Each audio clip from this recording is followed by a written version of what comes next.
It's 13 hours GMT from Ghana.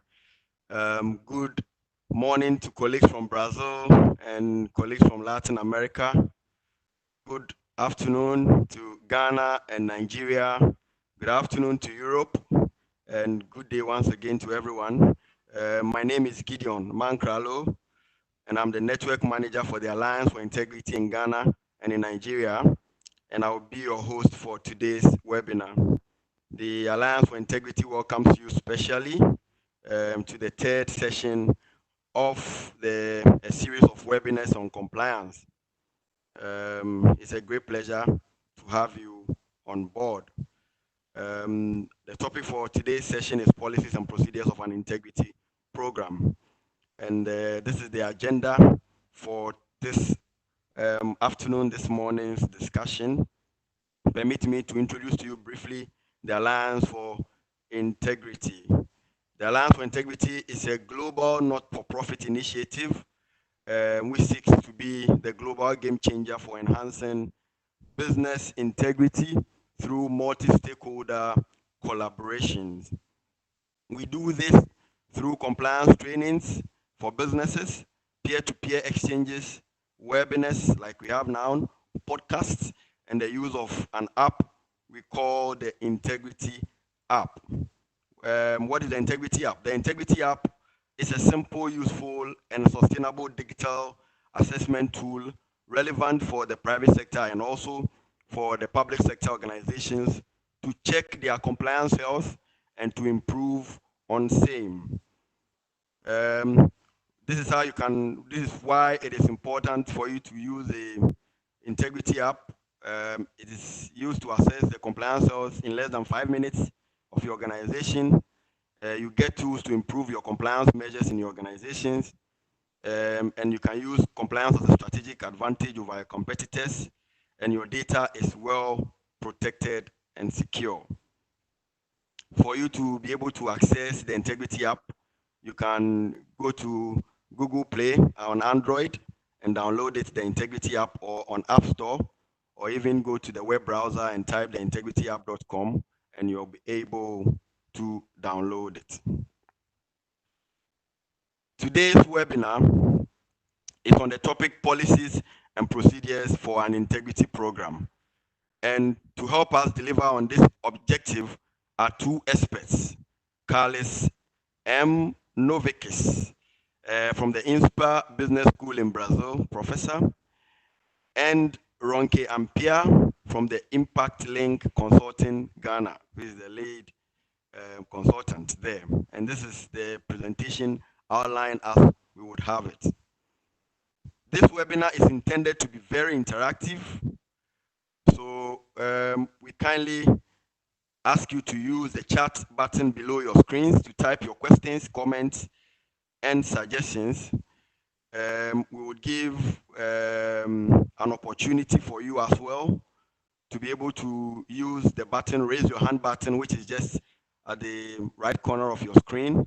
You tap on the raise your hand button and you'll be called and you can ask direct questions after the presentation. You may also type your questions in the chat box and we'll give you an opportunity for everybody to take turns to ask their questions. We kindly ask that we put all microphones on mute.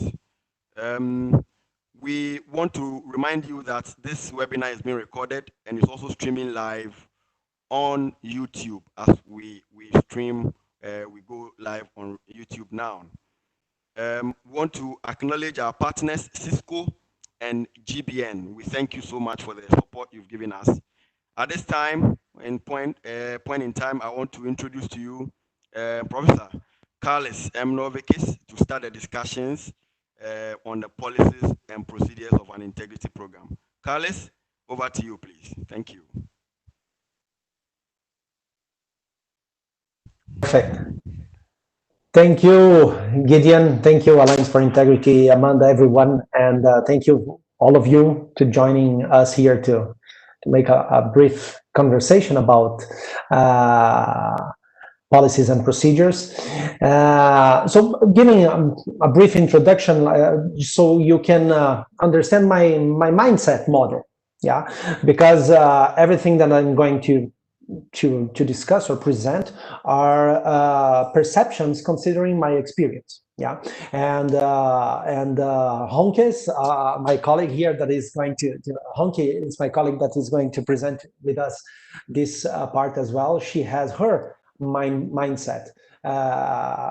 So I believe it's important so that we share our mindset so you can understand why we think the way that we think. Yeah, and so going further here, my focus, yeah, so everything that I did in my work, and especially in the university now, it's based to have one objective: manage legal and integrity risks in a simple, business merged, and able to be monitored and globally accessible way. Yeah, so it's something that needs to be clear, that and be clear to everyone, not only to lawyers, not only to compliance officers, but to everyone in a company, all the stakeholders, even saying. So everything that I focus is to make compliance risks and legal risks simple, business merged, and monitored, or able to be monitored. Yeah, and this idea I developed working with criminal law. I'm a lawyer, mostly in criminal area, white collar crimes. But I also worked inside companies as a head of compliance programs for Whirlpool Latin America and Embraco globally, and a company here in Brazil called EcoRodovias, infrastructure company. And after working to companies, to law firms, and presenting lectures and classes and studying about the theme compliance, nowadays I also work for Petrobras in their integrity committee. Yeah, and also with my law firm focusing on legal and integrity risks management. Yeah, so you are going to see a bunch of these points during our presentation: criminal, business, and integrity. Yeah, I believe Honke, are you going to present now yourself or later? So we can maybe make a joint presentation here. So I let you present yourself before starting our presentation here. Okay? Sure. Thank you, Carlos. Hello, everyone. Good day, and thank you for joining us. My name is Ronke Ampia, and I'm the lead consultant at Impact Link Consulting in Ghana. Previously, I was with Merck, a pharmaceutical company where I was Market Access and Government Affairs Director for North and West Africa. And during that time, I was also the compliance champion for the Ghana office. So most of my experiences and the practical examples that I will share will be from the Ghana perspective. I've also been a member of Alliance for Integrity for about 3 years now. So yes, thank you for joining us, and back to you, Carlos. Thank you. Perfect, perfect. So, well, going further for the next slide, I just need to Fernando give me back my power to change slides here. Okay, perfect, perfect. So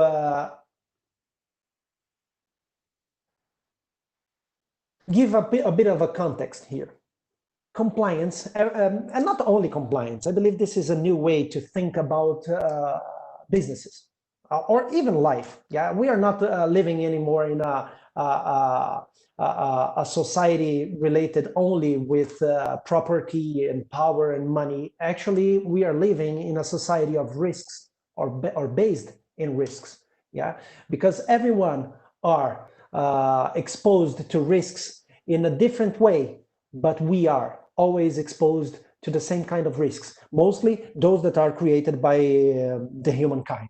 Yeah, so global warmth or environmental problems, or you can name it, criminality, anything.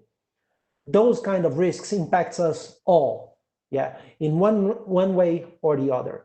So when we think like that, we need to understand how can we solve or reduce the probability of risks happening. And the way that I present this idea in a practical way, it's presenting you a timeline a timeline that shows that we can work as firefighters or reacting to facts, reacting to risks that were materialized.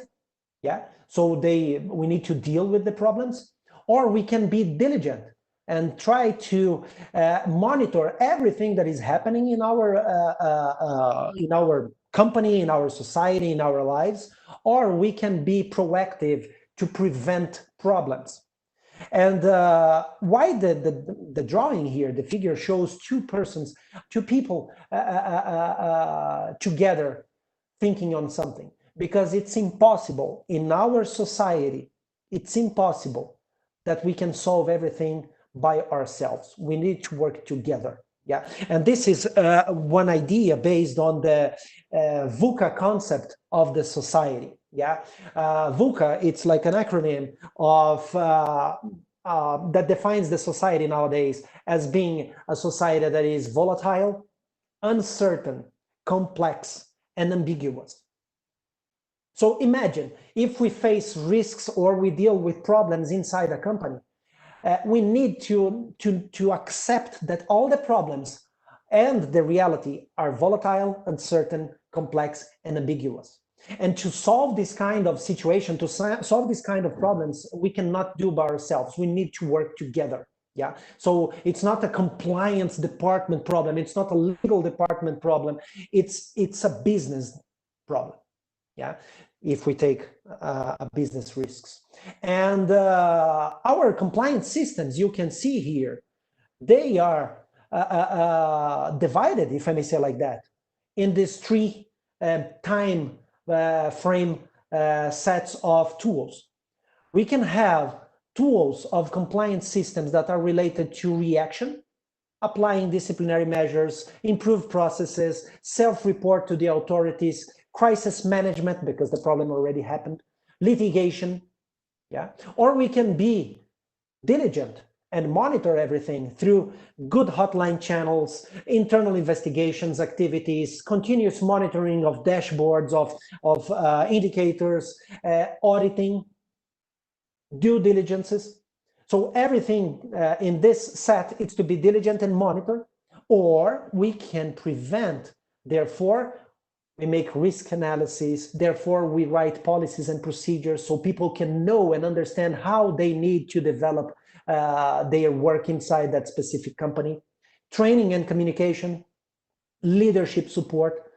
So we need to focus on that. And our discussion today, it's about policies and procedures. Yeah. So about that, we are going to follow this agenda, like context. We are already giving a bit of that. What are policies and procedures and why they are so important, and how to structure it, good practices and specifics. Yeah, being good practices and specifics here more related to what Honke will going to present to us. Yeah. So going further, well, I give you here a perspective, yeah, of what is important to consider when we are talking about compliance. Yeah. First of all, compliance, it's not a solution by itself. It's something that it's a merge, a sum between three other steps that is important for the companies. The first one, governance. First one, governance. And what I mean by governance, everything that the company do, or everything that the executives do, anything that is made by the company, it must be delivered considering the three pillars of corporate governance that are transparency, accountability of the person, of the executives, and sustainability of the strategy and the decisions. So anything that is made inside the company, any decision, anything that is made, must be strategically sustainable, must be transparently decided, and must be decided with accountability of the right person. Yeah. So those three pillars must be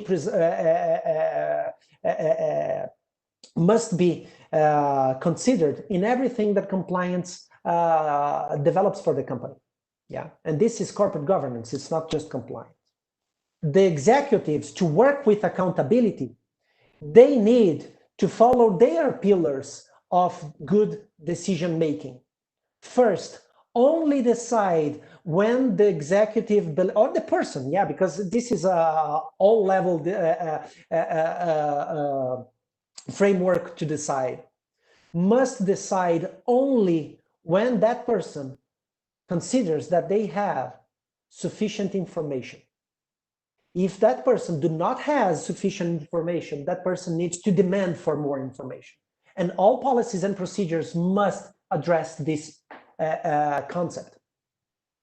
Second, every decision, all the decisions must be reflected, or people need to think about what they are deciding.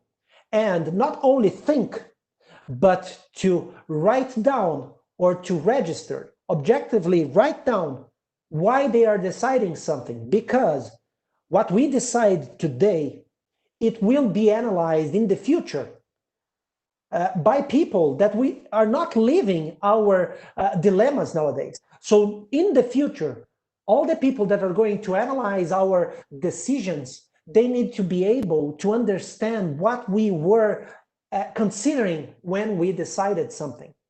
Therefore, any kind of decision must be written down. Not every kind of decision, but the important decisions. Yeah. So reflected or positively rated down. And every decision must be free of conflicts of interests. Okay. So first step or first dimension, corporate governance, transparency, accountability, and sustainability. Second dimension, executive perspective of accountability. It's a deep dive on accountability. 3 pillars: sufficient information, reflected decisions, and no conflicts of interest when you decide something. So this must be clear in every single policy and every single procedure, in every single strategy that the company defines. The third step, it's a deep dive on the transparency side of corporate governance. It's good management. And good management, it's this ladder that you are seeing here that evolves from the first step that are unexistent procedures here behind the cross. The cross was to be shown afterwards, but there is no problem. We can see here unexistent procedures, unexistent policies. It's something that people will work considering what is happening inside the company. It's a total mess. You react to problems every time. This is pretty much similar to work as a firefighter. The second level behind the cross here, look behind, it's to have repeatable procedures. But one important thing here, they are not written down. So the company works by heart, by what the people inside the company remembers or understands that it's the right way to do. The third level of proficiency, if I may say like that, or maturity of good management, it's to have repeatable procedures, but written repeatable procedures. And why I put this arrow here, a red arrow, because this is the tipping point of good management. When you have written procedures to all of the company to understand how they do something inside that company, how they do government meetings with government officials, how they make sell to the government initiative, how they manage conflict of interest inside the company. The how, it's written down. So this is a sign of maturity. Afterward, the fourth level of maturity, it's to have these written procedures and policies systematized, meaning inside software, inside systems that the company hires to reduce the human approach with the process and increase governance. And lately, the fifth level, it's artificial intelligence, we can say. If you have a technology system that is proactive, that highlights what is wrong and what is good. Yeah. So these 5 levels of maturity that are related to good management, we need to understand where our company is and where we want that our company focus to be. And the 4th level, so giving the context of compliance, it's the sum of all of those 3 dimensions into something that is embedded, linked, and most of all, supported by the leaderships. Okay, so compliance, it's something that merge good corporate governance, good accountability, and good management. So this is compliance, yeah? And how we do that?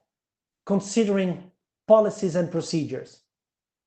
So a bit of, let me see just one thing here. It's not formatted in the best way, but okay, let's work with what we have here. Policies and procedures inside a company has a logical organizational structure that are related to the mission and vision of the company. It's the fundamentals of the policies and procedure, mission, vision, and values of the company. If you make a deep dive on that mission, vision, and values, you will have what the code of ethics shows for the company. And if you go deep dive in the code of ethics or give a zoom in code of ethics, you will find policies. And if you zoom in policies, you will find procedures. And what are the difference between each of these levels or these dimensions? Mission and vision, it's something simple and direct statement to all employees about the social responsibility of a company and its reason to exist. This is vision, mission, and values. And code of ethics, it's a clear statement on what is acceptable and what is not acceptable when you are doing business in behalf of that company. It's the clear limits when chasing results. This must be, these are the things that are written down in the code of ethics. And in the policies, it's related to the specific risks that the company is exposed to. So for instance, anti-bribery, anti-corruption, antitrust, AML. So the specific risks.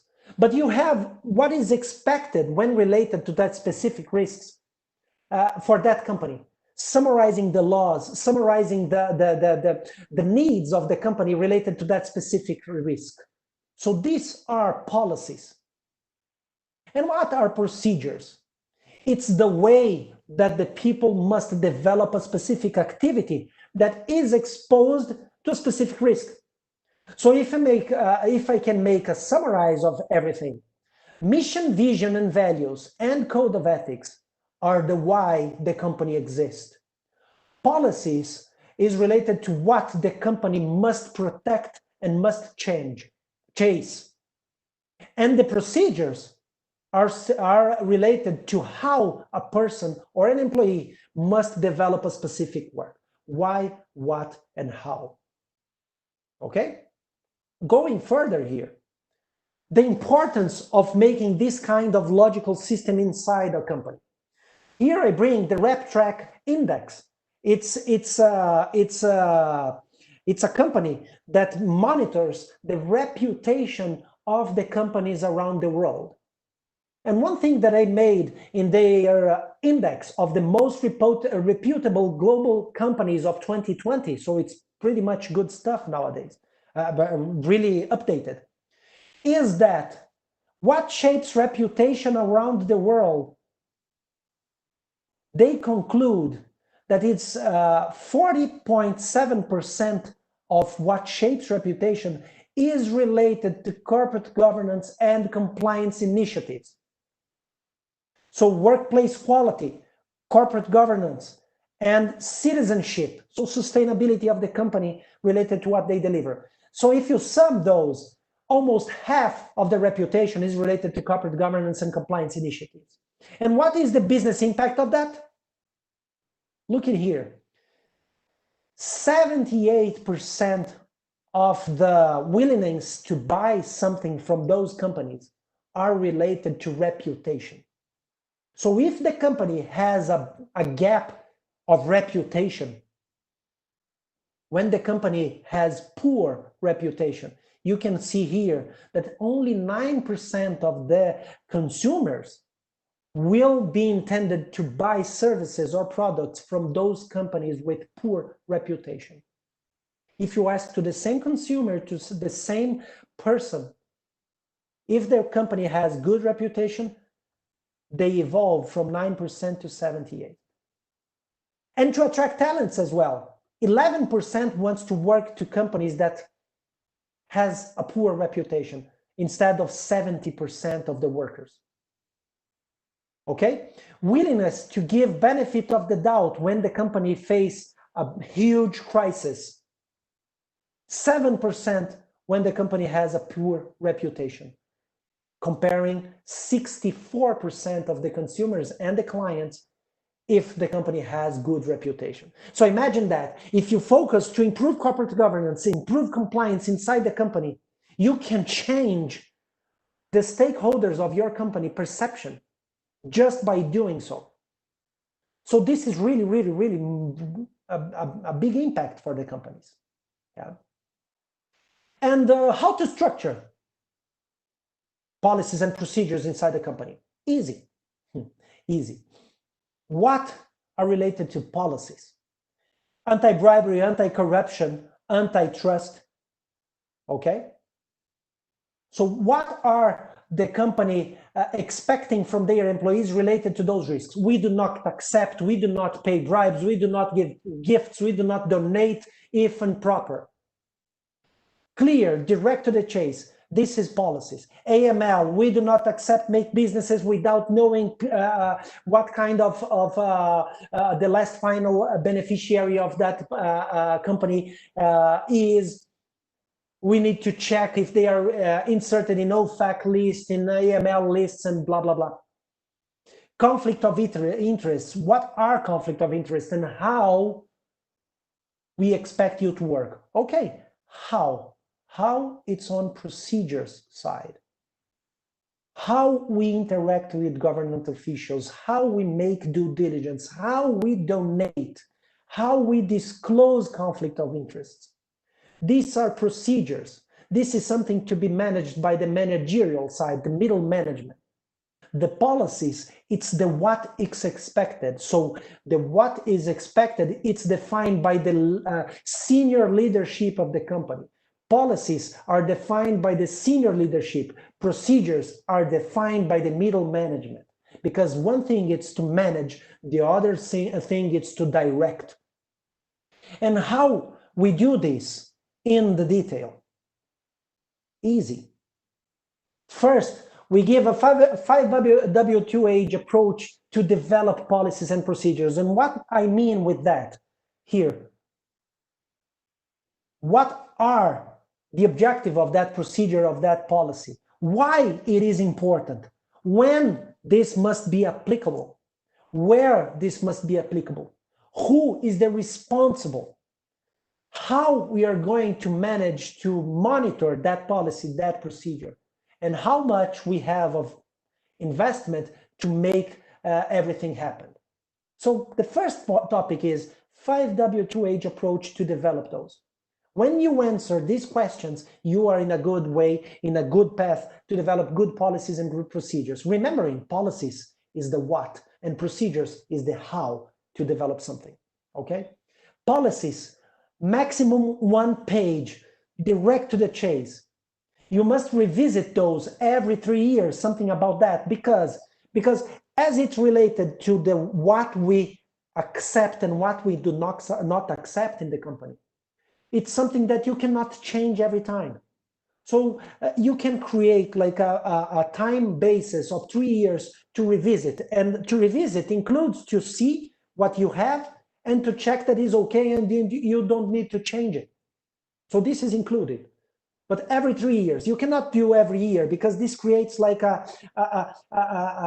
if I can say, like a schizophrenic way to manage something, to direct something, better saying. So every 3 years. And what you need to have written in the policies, you need to inform the link of the policy with the code of ethics and code of conduct. What are the limits of the work? Why is it important? Who can support, and what are the consequences if somebody breached that policy? This is a policy. Nothing more, nothing less. Simple, direct to the chase, one page. Procedures must include a drawn flowchart. Why? Because it's easier to understand if you have something drawn, simple, direct. So a flowchart to draw what you wrote in that procedure. Revisit every year, at least to check if it is okay. Must be made by the executives. And inside the procedures, you need to embed compliance procedures or controls. So you will have a business procedure with compliance controls embedded. You cannot make something splitted, okay? And procedures must present link to policies, develop a specific activity. Most importantly, how to react when the person is exposed. So for instance, I cannot pay bribes. So I have a meeting with a government official. And during the meeting, the government official asks for a bribe. What I need to do, how can I react to that situation? This must be written down. Identify objective and define success. What is the success if somebody follows through that specific procedure? When you define success, you can define the how you can achieve that. You need to develop internal controls related to that procedure, and those controls must be written down inside the procedure, because a person only will fulfill the procedure if they respect, including also the internal controls. And as you define what is success, you define internal controls, and you define the how you need to develop a specific activity, you can also define indicators to measure how that procedure, how that employee it's working related to that procedure. And the way that we develop good indicators, it's through a smart way. And what I mean by smart way, it's an acronym, again, of something specific, measurable, achievable, relevant for the strategy of the company, and measured in a timely manner. So you need to achieve that in 6 months. You need to achieve that in 1 month. You need to achieve that in 12 months. Okay? So policies are the what, and procedures are the how you develop a specific activity. Okay?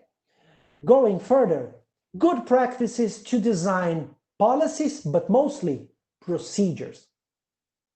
Now it's a question for you guys, just to think, yeah? How do you make a toast in your family when you are having a breakfast or something? Yes, I'm going to wrap up now in 2 minutes. If you think how to make a toast, you can understand that, and you talk with your colleagues, you will see and understand that you maybe have one way to do it. So in a pan, or in a toaster, or in the fire. And your colleague will think in a different way. And you can understand that a simple activity as making a toast can be operationalized in several different ways. Depends on the person that are thinking about making a toast. So imagine that if to make a toast that is simple, you can have several ways to do it. Imagine how to do due diligence. Imagine how to make meetings with government officials. You can have several ways, and all of those will be right and good. So this is a link that I present to you, Tom Vuca. It's a guy that developed a Creative Commons approach to design thinking, to use design thinking to develop internal procedures within a group. So you can access this www.drawtoast.com to see some videos and to understand how can you gather your teams and gather the employees and your colleagues inside the company to use design thinking solutions to map and to develop good procedures. Yeah, so this is something that I give for you, and it's for free. Okay, it's just to go, go in this specific link. Okay, and you can understand how to do it. And one thing that is important for Brazil, and I believe that for Ghana and other countries as well, do not or run away from complex procedures and complex policies.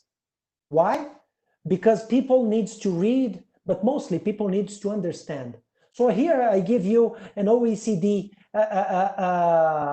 indicator related to Brazil that shows that Brazil has a reading performance, one of the 50th, comparing to Singapore.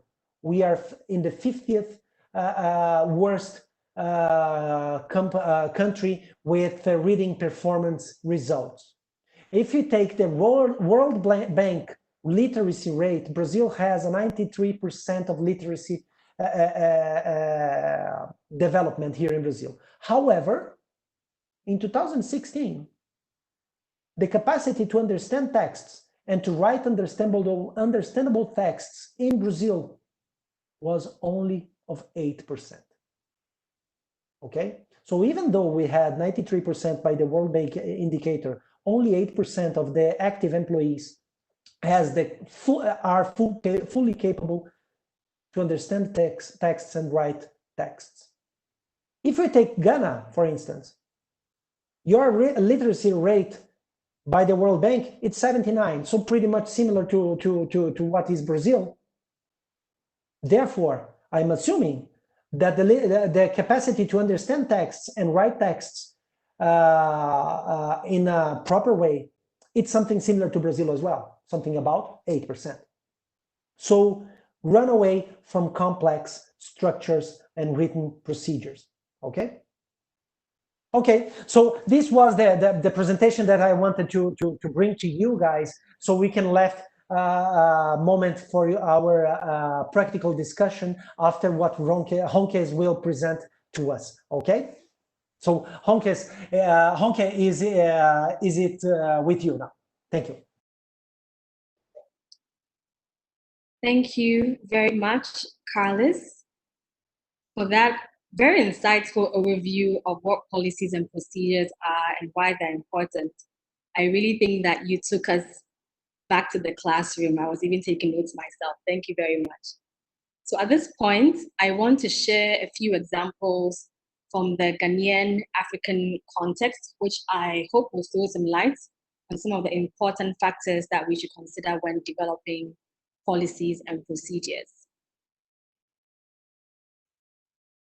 But before I share these examples, I want to emphasize that policies and procedures must be relevant to the country that your business operates in, relevant to the industry that you operate in, as well as relevant to perhaps countries that your business partners operate in as well. So in Ghana, there are laws that govern, there are laws and regulations that cover corruption. And I think that these laws and regulations are a good resource to start with when developing policies and procedures. The first is the Constitution of the Republic of Ghana, which addresses corruption and the role of citizens and public officials, and it creates a foundation really for the fight against corruption. There's also the Criminal and Other Offences Act of 1960, Act 29, which actually also describes bribery in its various forms. We have the National Anti-Corruption Action Plan, known as NACAP, which aims to implement activities that reduce or prevent corruption in both the public and the private sector. There's also the Anti-Money Laundering Act, which prevents people using legal businesses to to hide, to dilute proceeds that they gain illegally. Okay. There's also, I wanted to mention these two foreign laws that can still apply to businesses in Ghana and, in fact, businesses anywhere by virtue of whether you have an account in any of these countries or even have an email server that you use in these countries or business partners. So there is the US Foreign Corrupt Practices Act, as well as the UK Bribery Act, which can still apply to businesses in Ghana, regardless of, doesn't matter whether the business is in Ghana, but just by the fact that you do business with partners in these countries or even use resources in these countries. So this is not an exhaustive list, but just to give you an idea of the laws and regulations that are a good resource, a good start, that are available in the country. Go to the next slide. So I have 3 examples, and I want to start with the first one, which is basically policies on dealing with public officials. This is really an area of huge focus for businesses. And why is this so? Well, according to Transparency International, more than 1 in 4 people across 35 African countries paid bribes in 2018 to access public services. That's more than 1 in 4 people paying bribes to access public services. So clearly, bribery in the public sector is a big problem in Africa, and we all know that it's also a big problem in Ghana. As such, businesses, especially those who frequently interact with the public sector, need to develop comprehensive policies and procedures that enable employees to identify, deal with, and prevent integrity issues, especially when they are dealing with the public sector. I'm showing here an example from the pharmaceutical industry, but I believe that it will also apply to other industries as well when it comes to dealing with public officials. This policy prohibits employees from all forms of bribery, and it has identified 2 types: active corruption and passive corruption. So basically, an employee is prohibited from offering or promising or granting or approving anything of value that includes cash or cash equivalents to public officials or any other party for the purpose of inducing that party to assist the company in improper obtaining or retaining of business or in securing any improper advantage. So you see here that this is just an example, but it's clearly defined in this policy the expected conduct of the employee when it comes to bribery and dealing with bribery.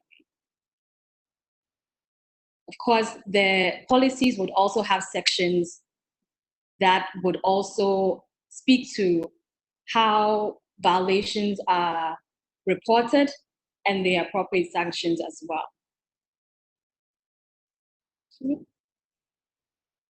I also wanted to talk about some gray areas. And these are gray areas because they are not so clear.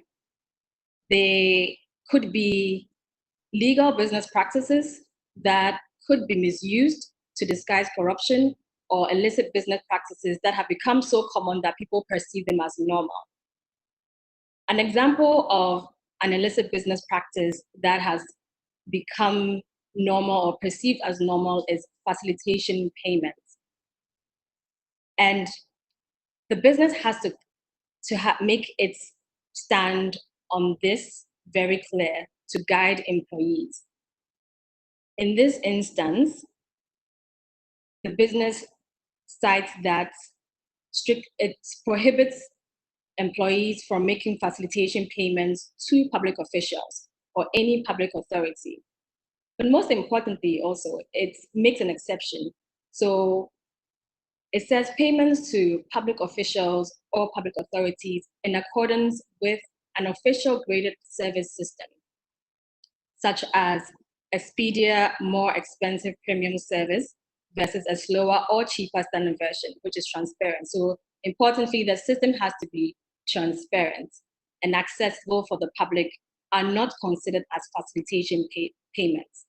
So I believe that when dealing with gray areas, such as facilitation payments, it's important that the business cites what is clearly prohibited and guides the employee as to in which cases the payment is deemed as okay. And I think that this policy does that. It points out that when the grading system is clear and transparent for everyone to access. There are also legal business practice that could be misused to disguise corruption. An example is the giving of gifts, paying for travel, entertainment, and hospitality for public officials or business partners. Again, in this example, we see that the company prohibits employees from providing or receiving expensive gifts or lavish hospitality, and gives some examples such as exclusive wine, first class flights, or luxury accommodation. However, it also cites when this is possible. So under certain laws, applicable laws, when it's socially acceptable, appropriate, so on and so forth. So I believe, as Carlos has mentioned, it's very important that the policies have to be very clear to guide employees. Another area that I briefly want to touch on is procurement policies. I mean, procurement is regarded as a high-risk area for both the businesses and the public sector. And a number of irregularities that we see in the procurement process include bribery and extortion, fraudulent practices, collusive practices. In Ghana, there are laws that can be considered and should be considered actually when a company is developing policies regarding procurement and supply. There's the Public Procurement Act of 2003 and its amendments. The Whistleblower Act, I feel, is also quite important. Customs Excise and Preventive Service Law of 1993. So again, laws being a good resource and a good start to developing these policies. So I just wanted to give an example of a procurement policy. As you can see on the left, it guides the employee under code of conduct how they're to behave, and also touches on conflict of interest, competition, accepting gifts from vendors, and the company states its principles. I think it's important to highlight the future of procurement processes. We see now that a lot of economies are moving towards e-procurement, and this has seen to show a 10 to 20% increase in efficiency, according to the World Bank. Aside from that, I believe that procurement processes, e-procurement, so companies digitalizing their procurement process, also increases transparency, and it facilitates access to public tenders, so more people are able to access these tenders. It also reduces direct interaction between procurement officials and companies, and of course, that would subsequently reduce your corruption risks. It increases the outreach and competition, and it allows for easier detection of irregularities such as bidding schemes. In Ghana, the Public Procurement Authority has introduced an e-procurement service, and I believe, or I do hope that other businesses would follow suit in order to increase transparency as well as increase their efficiency process when it comes to procurement. The last example that I would like to touch upon is the African Continental Free Trade Agreement. I think it's important that a compliance program is continuously updated and that learnings are applied and it's improved. This is actually very important, again, because there are always changes in the business environment. There are new markets, new businesses, perhaps new regulations that come up that would require that a business updates its compliance program and updates its policies and procedures. And I feel that the African Continental Free Trade Agreement is one that would require businesses to also look at what is coming up in the future and what needs to change. So the free trade agreement has been postponed now. It's going to be implemented in January 2021. And it's actually going to, so this is 54 countries that have signed up to be part of this free trade agreement. So it's going to open up and establish a single market for goods and services across 54 countries and allow the free movement of business travelers and create a continental customs union to streamline trade. So definitely the market is going to change. What does that mean for your business? You have to consider, are there new risks that can come up, and how do my policies and procedures, how do they need to change to ensure that my business is positioned to fight corrupt activities that may come about? So depending on the industry that the business is in, you may want to look at the risk and policies related to third-party management, for example, or customs, as well as competition. As there's going to be more players in the market, employees may feel the pressure to find business the best, or not the best, but find business in any way they can. And it's really important that businesses look at how they put in controls through policies and procedures so that employees are not able to do so, or even their partners are not able to do so. In terms of third-party management, actually, we do have a fourth webinar coming up, and that will go into this detail. So I do hope people will join. But that is also an area that I think businesses would need to look at critically with the coming of the African Continental Free Trade Agreement. So I want to pause here because I am looking at the time, and I do want to ensure that we have enough time for questions and answers. So I would like to pause it, but I do hope that this has given some sort of overview of some of the issues that we face in Ghana, the African continent, and I believe would also apply actually to Latin America as well, to Brazil. So I'll just pause here and maybe we can take questions. Thank you. Okay, thank you very much, Carlos, and thank you, Ronke, for those very insightful presentations, very thought-provoking. Colleagues, ladies and gentlemen, the floor is open for questions now. I've seen some of the questions in the chat box. I encourage all of us, those who have questions, to kindly put it in the chat box to be read and directed to the speakers. And we also have the raise your hand button just to your lower left right corner of the screen. You can raise your hand. I would give you an opportunity to ask a direct question if you have any. So we have one question directly, and this I think is directly to Carlos. He wants to know, Daniel wants to know the difference between the process and procedure. The process and procedure. What is the difference between the process and the procedure, Carlos? Can you please? Yes. Thank you. Pretty much they are synonyms. If you take the management technical wording, procedure is where you write down the process, but it's the same thing. Yeah. So you have a step-by-step way to do something.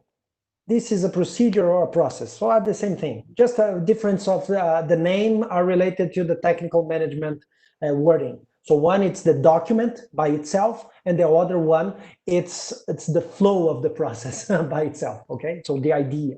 Okay. Thank you, Carlos. So I understand that. Yeah. Yes, I understand that they are basically things. We got some technical input also from Eric Nikote, who tells us his understanding about compliance. That talks about it being a two-pronged environmental influence. The first one being, he says, level one is the external environment of laws and regulations and the regulatory environment. And the level two is the internal environment of any organization, which translates the regulatory environment into internal policies and procedures. So that is the thought shared there from Mr. Eric. Thank you very much for that contribution. We have another question, and I would direct that to Ronke. It says, in developing policies, what are the generic topical areas to define? In developing policies, what are the generic topical areas to define? Would you be kind to respond to that, please?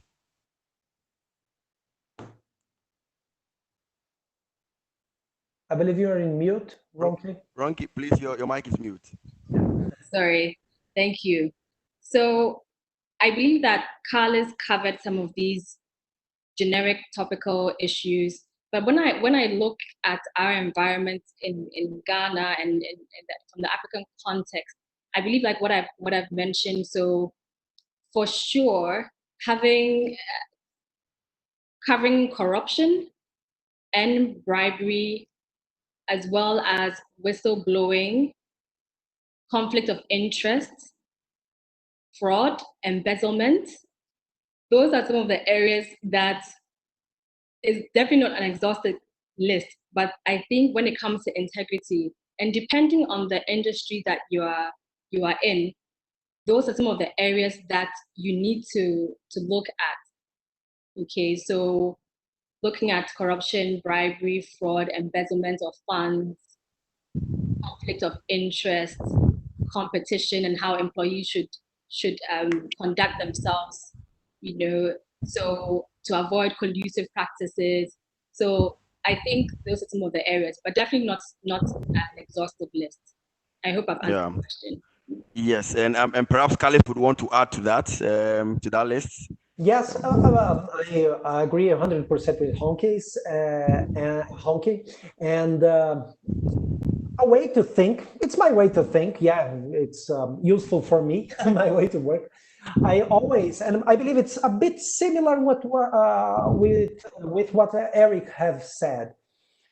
I divide the risks between those that are from outside the company, that exposes the company outside their walls, if I may say like that, like anti-corruption, anti-bribery, antitrust, AML, and those risks that expose the company within their walls.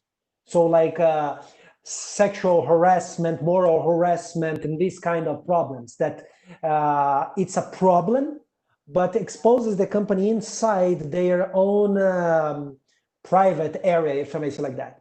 And when you divide those two, and when you divide those kind of risks, the risks on those two dimensions, you will must to address the policies considering those as well. So firstly, you need to develop something considering the risks that are outside the company, anti-corruption, money laundering, blah, blah, blah. And afterwards, you would develop the policies that expose the company inside, like moral harassment, diversity, blah, blah, blah. Because one thing you can manage better than the other.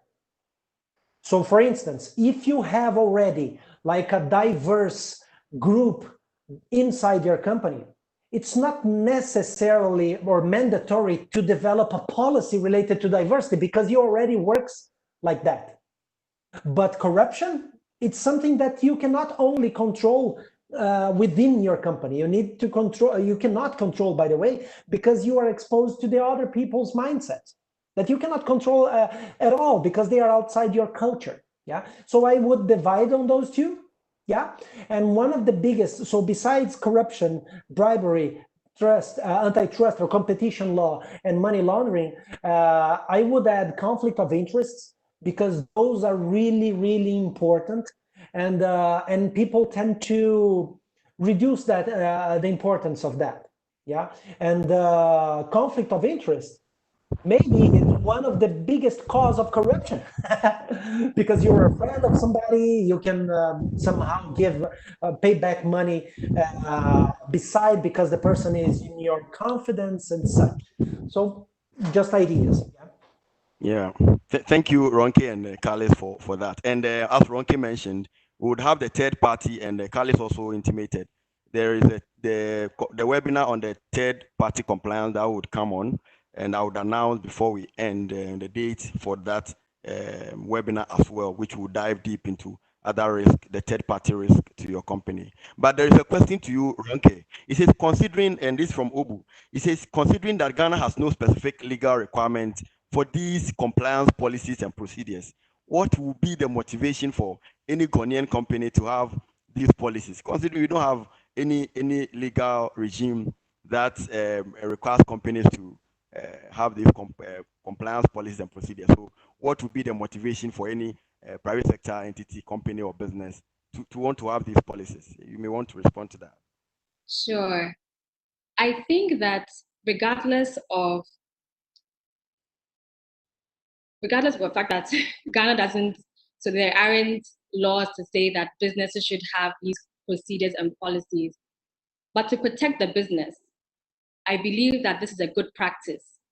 Definitely. I mean, we've seen this, elsewhere. And I believe that just to protect your own business from what can happen, the losses that can come about from corrupt activities. It can be financial losses, it can be reputational, damage, which can also go on to cause financial losses.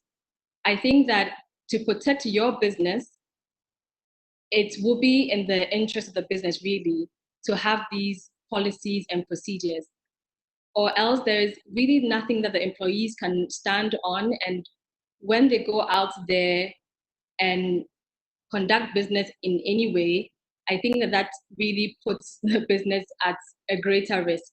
So that would be my advice, really, that even though we don't have specific laws to say we should have policies and procedures, I think it's a very good practice. Yeah, and thank you, Ronke. And even in your presentation, you mentioned some of the laws. The Constitution of Ghana frowns on corruption. There are the NACAP. There are other laws that you've referred to that deals specifically to corruption and anti-corruption issues. So this will be relevant. I mean, these laws could catch up with you, and the UK Foreign Bribery Act and all that. They can catch up with you if you think you are operating in a free space and there are no laws to that. I would want to, and there is a question to you, Carlos, and you may want to add what you have in mind as well. From Nunes, he said, is integrity risk analysis the starting point to develop your policies and procedures? How often do you need to update it? You would want to respond to it and add the thought that you had on the previous discussion as well. Yes. So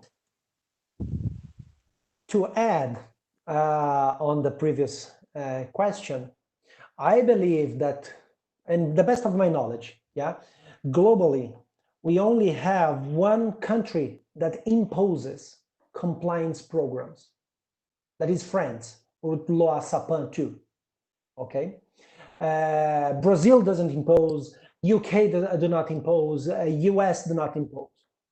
Brazil, you have we are organized as a country with several federal states, and municipalities below the states, in those states. And some states and some municipalities in Brazil, they are developing or creating laws that imposes an obligation to develop, to companies to develop compliance programs. And I believe that this is the worst way to do something, because it will increase the costs to develop something that probably, in the majority, will be just a shelf, just a paper program. Because how can you attend to something that is mandatory?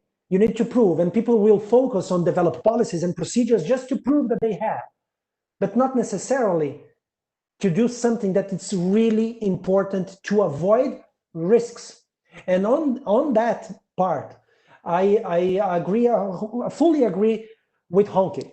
because it's to protect the business. It is not to answer to a mandatory rule to develop a bureaucracy. Yeah, if I may say, if I just can draw something in the slide, if Gideon, you can share to me the power to just to draw something here. Sure. We need to understand that risks, compliance risks, integrity risks, they are inside or embedded on business risks. Business risks are the gender, and the specific risks of integrity is inside that gender of risk. So considering that, if you avoid integrity risks, you protect the company results and sustainability because you are avoiding the gender of business risks. Okay, so it's like a mathematics perspective of what is included in what kind of group of risks. So you can have labor accident is a risk that reduces, that create costs to the company. You can have litigation risks, and you can have a huge exposure related to integrity. And therefore, you will lose clients, you will lose capability to compete with your competitor that do the same thing that you, but it's not exposed to a compliance problem. So in the end of the day, you don't need to have like a mandatory law to say create policies and procedures. No, you just need to have mature business executives to understand that this is related to protecting the company and the sustainability of the businesses, and not necessarily to answer to a specific law. Okay. Yeah. And going to the other question, yes, if risk analysis is the starting point, I would say that not necessarily, because when you make the analysis of which kind of risks are or exposes the company outside the walls, like corruption, this is almost a no-brainer. So to have like a policy about that, it's okay. You create without being mandatory to make like a deep dive risk analysis. However, when you are developing procedures, then it's mandatory because you need to understand which business procedures are exposed to corruption risks. So for instance, if you do not have a sales area to sell to the government, you don't need to have like a procedure to sell to the government because you do not sell. But if you do sell, you need to identify which areas has the interaction with the government to sell something, who are exposed, why and how they develop their working processes. So you can map that and identify where you are the most exposed. So to create something that is more operational, it's mandatory to have a previous risk assessment, but not necessarily for the policies, because the policy is just what you accept and what you do not accept. Okay. Okay. Thank you very much, Carlos, and for that. And we are having some very good comments in there. I think Ernest Owusu have said that to buttress the point that you and Ronke have been making, that there are regulations, for instance, in the insurance industry that seeks to have entities have a compliance framework in place. So there are regulations. And Frank Abdullahi also asked that the 21st century business dwells more on reputation. The impact of a negative or adverse image in the industry should be a motivating factor to have an ethics, integrity, and compliance policy, coupled with the need to adhere to global regulations, for instance, to avoid the World Bank sanction if you carry out World Bank projects. So there is enough motivation out there for any business or company to want to be compliant or to have policies and procedures in the organization. Uchenna wants to know, yes, just to add on that, if you go to the slide number 9, I believe, the rep track index, this is a motivation. Do you like that the consumers or your potential clients has 9% of interests or motivation to buy from you, or 78%? I prefer 78, yeah. And how do you achieve that? 40% of the motivation is related to compliance and corporate governance practices. So keep that in mind. It's drawn on that slide, and it's pretty much updated because this is like a survey for 2020. It was just released. Yeah. Exactly. But, exactly. Just the point. Yeah. Thank you, Carlos.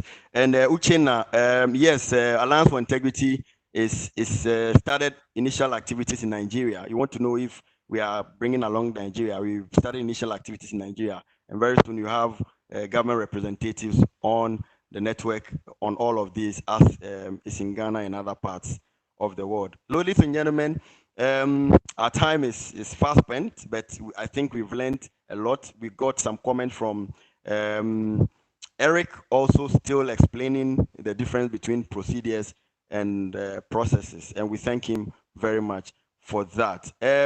Khalif would want to take us through the key takeaways in just a minute, and then we can bring the session to a close. So, key takeaways, please.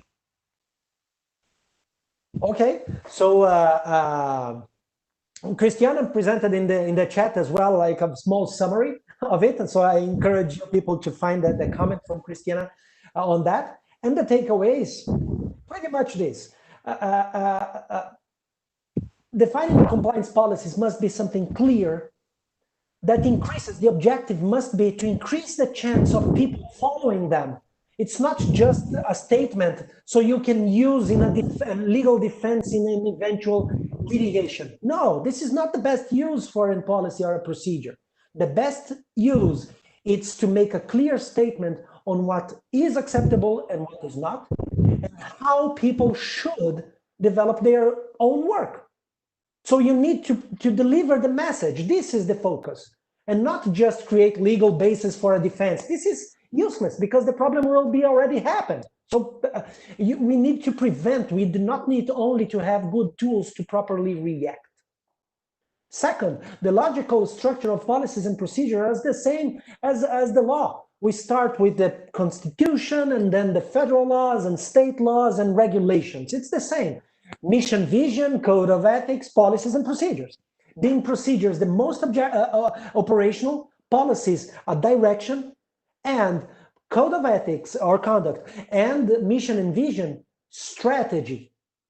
So you just need to link strategy, direction, and management of operational procedures. Yeah. And lastly, but not less important, do not create policies or procedures that you are not willing to follow. Why? Because if you create a rule and you do not follow, you have, if I may say like that, bad papers demonstrating that your corporate governance, it's failed, is not good because you have written procedures and you do not follow. Yeah, and examples of that are related, for instance, to thresholds to decide the investment on or the spend on something. And the thresholds defines that the vice president must be the approval one for that specific thing. And the vice president do not have the time to approve. So he or she delegates to their assistant. Come on, if you write a policy that they cannot delegate, they cannot delegate. But if they only will be able to work if they delegate, write it down in the procedure. There is no problem. There is no law that you cannot delegate. What you write is what you need to follow. This is one of the most important takeaway, I believe. Only create policies and procedures if you have the willing to follow them. Okay. Thank you very much, Carlos and Ronke. I want to read the last comment from Eric, and I would announce something to you. Eric says, we seem to be glorifying risk by giving it so many names, and I see only one risk in the presentations from our honorable panelists, and that risk is the business executives who fail to put the business on a compliance foundation. And that is what Eric is saying. And he says this is the reason Alliance for Integrity has set itself up to make an impact on the business world. And I am glad to be part of it. We are also proud to have you on as part of the Alliance for Integrity, Mr. Eric Korte. You can follow Carlos via his email. You can send him a mail. His number is also there. Ronke is also part of the Alliance for Integrity. So as Carlos, you can get in touch with them. Just so you know that there is the last webinar session coming on in the 4 series, which is on third-party compliance. And it will be facilitated by Frank Owusu-Ansah, the Central West Africa Area HSSE and Business Continuity Manager of MESC, Ghana, and also Maria Elvira Olmos, Novartis, Colombia. And it's also going to be a very insightful session as we had today. We hope to see you on Wednesday, the 12th of August, 2020 at 2 p.m. Ghana time, which is around 10 a.m. Brazil time, and it will be on WebEx as well. We thank you so much for joining us. Thank you very much, Carlos. Thank you very much, Ronke, for the depth of knowledge and insight that you've shared with us. Thank you to our